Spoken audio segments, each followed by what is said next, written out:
Late summer 1944. A classified OSS intelligence report arrived at Third Army headquarters.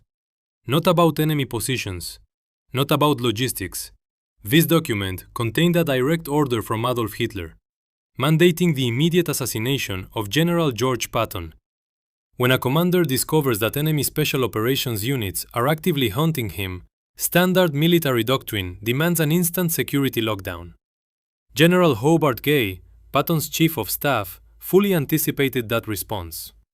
What happened instead defied every reasonable expectation. Patton read the briefing. He paused. Then, he declared it the most flattering piece of information he'd received since the war began. This wasn't bravado, it was a deliberate command. Philosophy expressed in a single sentence. The intelligence officers who had pushed this report up the chain did so with all the proper notations. Source reliability ratings, confidence assessments, the careful qualifications that professionals attach to information they believe but cannot definitively prove. The substance itself was blunt. Adolf Hitler had personally identified George Patton as the most dangerous Allied commander operating on the Western Front. He had ordered Patton made a priority target for elimination. The specific methods weren't detailed with precision in the report, but it made unmistakably clear that the directive had been distributed across multiple German intelligence and special operations elements. Within the German system, this wasn't some theoretical wish list. It carried the weight of a serious operational priority. And in the strictest sense, none of this should have been surprising. Patton's Third Army had inflicted damage on the German position in France so severe that any rational strategic assessment would flag him as a problem demanding a solution. The speed of the breakout from Normandy, the encirclement at Falaise, a drive across France covering ground in days that planners had budgeted weeks to achieve. Each of these had produced consequences for the German army in the West that were catastrophic, and directly traceable to the operational style of the man commanding Third Army. If Hitler surveyed the Western Front and asked which Allied commander most urgently needed removing, the answer required no debate. What nobody could have predicted was how Patton himself would react when this report reached him. His chief of staff, General Hobart Gay, stood in the room as the intelligence officer delivered the briefing. Gay had served alongside Patton long enough to possess a reliable instinct for how the general processed different kinds of information. His expectation was straightforward. Patton would absorb the intelligence, weigh its operational implications, issue whatever security directives seemed warranted, and pivot to the next item on an agenda that was perpetually overstuffed. What Gay did not anticipate was what actually unfolded. Patton heard the entire briefing without a single interruption. He posed several questions about sourcing and confidence levels, questions that were sharp, professional, and reflected a genuine understanding of how intelligence functioned and where its boundaries lay. Once he had the answers he wanted, he went quiet, just for a moment. Then came the statement that this was the most flattering intelligence he had received since the war's beginning. The briefing officer wasn't sure he'd heard the words correctly. Gay, who had heard them perfectly, recognized the remark as something worth preserving. He recorded it in his notes on significant moments at Third Army headquarters. Patton continued. Hitler personally directing attention and resources toward eliminating a single Allied commander, that, Patton explained, constituted a form of military assessment. It was Hitler's method of identifying who was genuinely causing him damage. And the fact that Patton had climbed to the top of that list served as confirmation. Third Army was doing precisely what it was designed to do. He added that he would be far more troubled if Hitler weren't paying attention to him. That silence would suggest something worse, that he wasn't proving effective enough to warrant Hitler's concern. He'd spent his whole career, he said, trying to be the most dangerous man in whatever room he occupied. Having the leader of the enemy state personally validate that effort was something he hadn't anticipated. But he wasn't going to stand there and pretend it didn't feel good. Then, he said something Gay wrote down with unusual precision. because it cut closer to how Patton understood himself than anything he'd voiced so plainly before. He said he'd always known the kind of war he waged made him a target. Not in the vague way all soldiers are targets, in the specific, concrete way that a commander who led from the front, who moved relentlessly, who made himself visible to his men as a deliberate act of command philosophy, was accepting a degree of personal exposure that generals running things from fortified rear echelons simply never faced. That had been a conscious decision. He had never revisited it. Because he was convinced the battlefield effectiveness gained by leading from the forward edge justified the danger. And because ordering men into risks their own commander refused to share was a species of leadership he found physically impossible to practice. Hitler's directive, he said, altered none of this.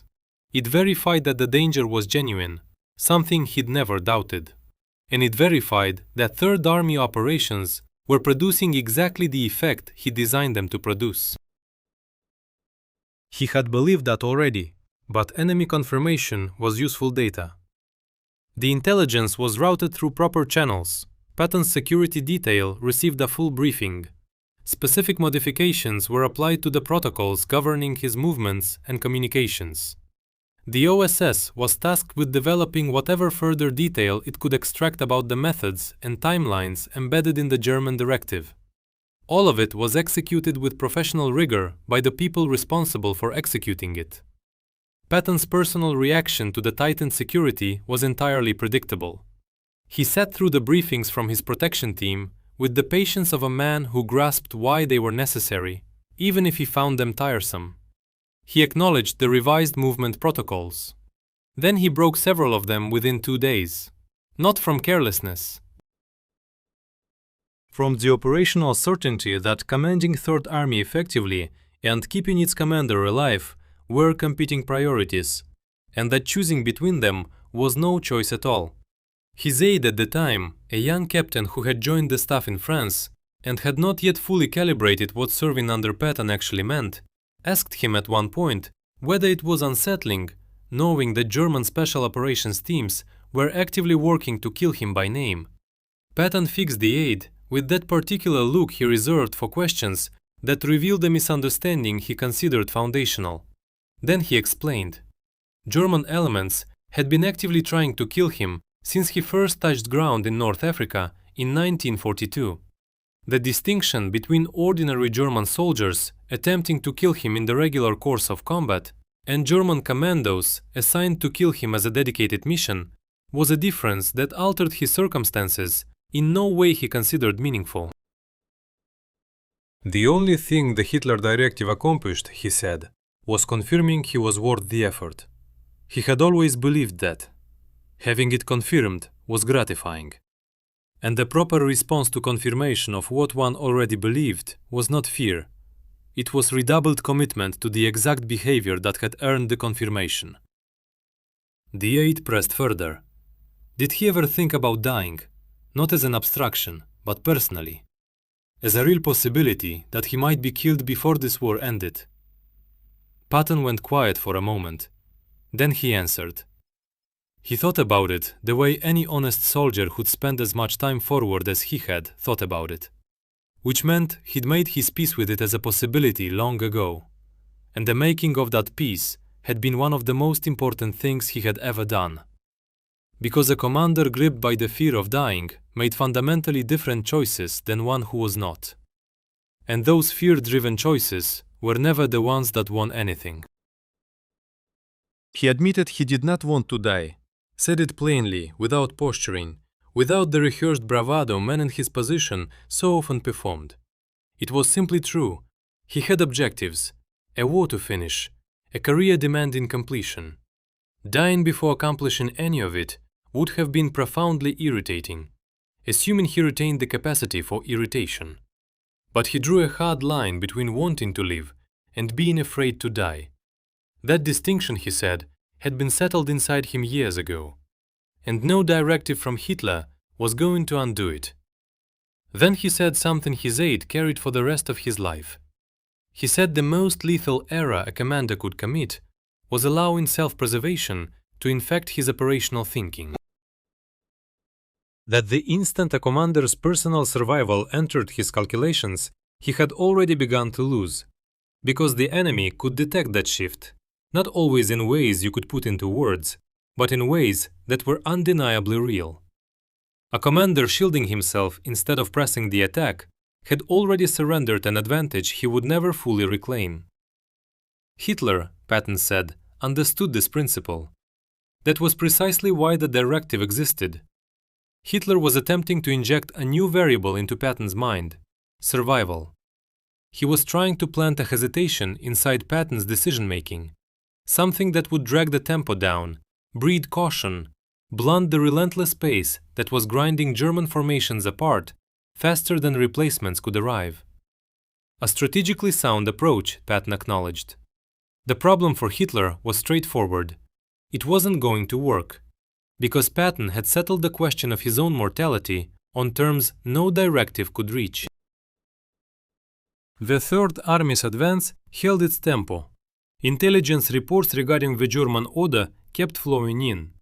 The OSS developed additional details from its network of sources, and Patton greeted every update the same way he had greeted the first: professional interest in the intelligence itself, total disregard for what it meant for him personally. 3 specific incidents during the fall of 1944 and into the winter of 1945 were flagged by the Third Army security staff as potentially linked to the directive.